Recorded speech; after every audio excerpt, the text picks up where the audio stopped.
Isa ito sa madalas itinuturong third party sa mga relasyon ngayon. Kinahuhumalingan ng maraming lalaki. Kaya naman ang kanilang mga misis o nobya, malimit ito ang pinagseselosan. Hindi ibang babae, kundi motorsiklo. Sayang lang din yung pera kung napupunta lang din sa motor. Pinagastasan po namin ang aming motor dahil ito yung araw-araw naming gamit. Kailangan itong lagi nasa good condition po.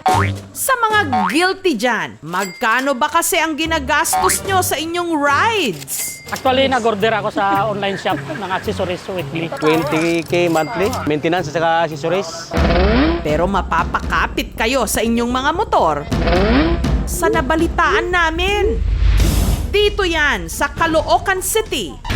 Ang tambak-tambak na motor na ito at ang mga pyesa at accessories ibinibenta ng